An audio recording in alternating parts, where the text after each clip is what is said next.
Now joining us to review some of the headlines of today's newspapers from around the world is our ICE News analyst, Emmanuel Efeni. Good morning, Emmanuel.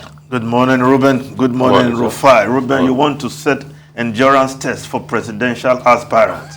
I hope you will not add aptitude test at some point.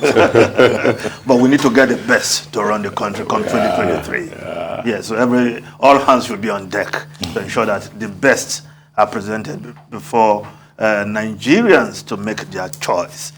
Now, we start the review with this day, Nigeria's newspaper of record. The lead story, convention.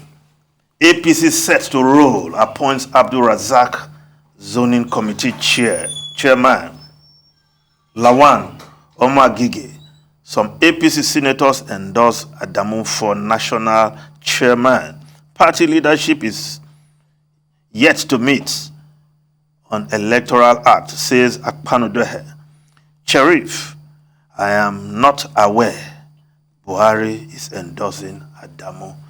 Yes, the APC, rolling March 26th, a date that should be sacrosanct to APC members. Their much awaited convention to pick party officials will take place. Now there's a zoning committee headed by the Kwara State Governor, Abdulrazaq, and Modu Sheriff, saying that he's not aware that President Buhari has endorsed Abdullahi Adamu, former governor of Nasarawa State. The last time Modu Sheriff was angling for the chairmanship of a major political party, that party was almost torn apart. And the PDP will recall that, and they will say good riddance to Modu Sheriff. Over to APC, I hope it will not cause the same kind of problem for the APC. But he has the right to aspire to be the chairman of that party, even if the president, Muhammadu Buhari, seemed to have endorsed Abdullahi Adamu. Now, the Guardian newspaper, ASU strike, varsity education sinking, stakeholders warn. Strike will soon be truncated. Ngige, Utomi ex-VCs, others warn on dangers of strike. Arewa leaders call for truce. Successive governments have failed in education development. Strike lowering education standards, says ex-ACF chief. Senator Adeyemi asks your government to come to middle ground. Yes, the lingering ASU strike. The Minister of Labour, Chris Ngige, saying, well, it will soon be over. They will soon stop that strike. Are they going to meet the conditions which the university lecturers have outlined that they need to meet to call off their strike? Well, the strike is called a warning strike, which means at the end of 1 month, yes, 1 month, at least they will call off the strike. But we don't need to wait that long because the students are suffering. And what stakeholders are saying in this story is that, look, this continued strike, intermittent strike, is not doing any good to the already battered tertiary education in Nigeria.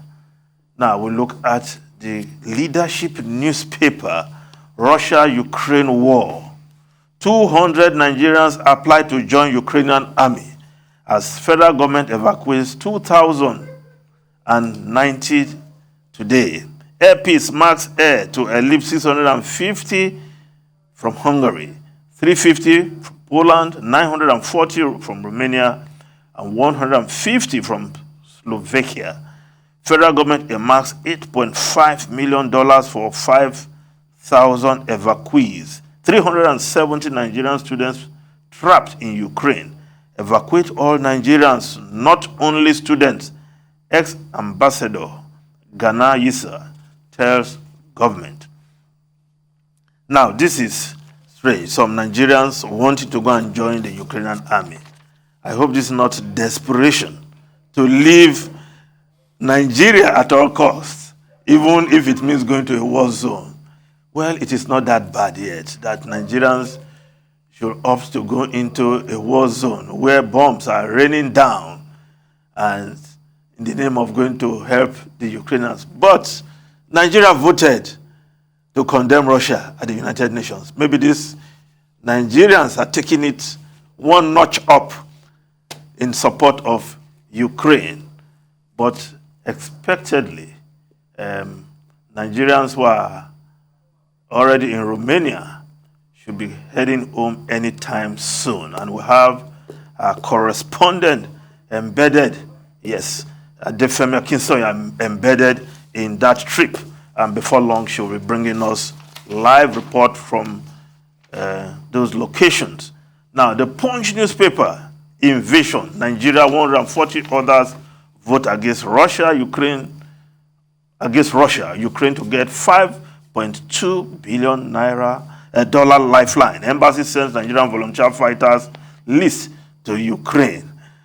Buhari approves $8.5 million for evacuation. Federal government waives pre-departure test.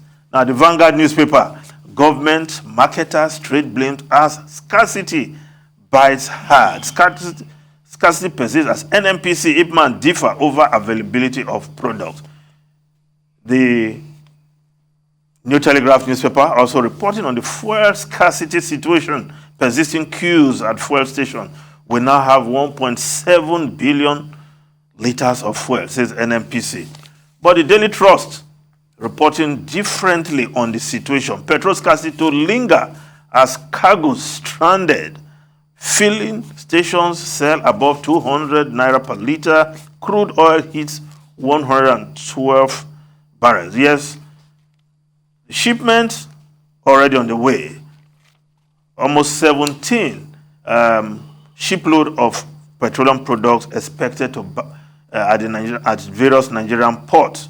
But what the Daily Trust is saying here is that 4 cargoes that are already here are stranded, but that stranded is in quote, meaning that it will take some time for these vessels to berth, to offload, and to get to the marketers and, of course, to the filling station. So before that is accomplished, the scarcity will persist for some time. Now, the Daily Sun newspaper, of course, the lead story on Ukraine, but the story below the masthead, Labour to float new party challenges APC, PDP. 2023 will make or mar Nigeria, Jega wants. Yes, Professor Jega, who has been going around mobilizing what should be a mega party. I hope not the type we had in the past that fizzled out even before the real battle started. But he was giving a lecture at the 2022 Workers' Political Conference, and where he made his own statement. And Labour saying they're going to float a new party. Is Labour working with Jega and his group to form the expected mega party, aka the third force? I hope they will make good their promises to come up with a party that will challenge the two major parties, the APC and the PDP. Now, the foreign newspapers quickly. Ukraine all the way. Now, the Times of London. Putin lays waste to cities. Bombard, pulverizes schools and hospitals. Civilians dead past 2,000 as Kharkiv and Moscow port hit. Now, the New York Times also reporting from Ukraine says Russians capture crucial Black Sea seaport as bombarding of civilian target escalates. First key cities for Ukraine says looming offensive to cut off Kiev. Now, the Financial Times also reporting from Ukraine is saying that Russia pounds Ukrainian cities. But there's a story on the front page of the Times also which says Russian captives cry for their mothers. Ruben and Rufai, over to you. Okay, where do we start from? Okay, let me start with this the fact that, well, Nigeria has now sent aircraft, Air Peace is to have 3 flights, bringing people back home. Air Max is also part of that, and Air Peace has already published its schedule, and we have it on good authority that at least 1 aircraft is already on the ground to begin the evacuation. But the condition that was given, I commented on that earlier, that only documented Nigerians will be evacuated. And I was saying maybe the government should take a second look at that. We know the situation of our people. Even if you are not documented, once you are a Nigerian, you deserve to be heard. But we don't want to end up bringing Togolese, Beninois, Cameroonians. No, there must be a simple procedure by which you can what the embassy determine. have said is that, look, if you don't have the passport, proper paper, they will prepare a simple travel document for you. I think that should suffice.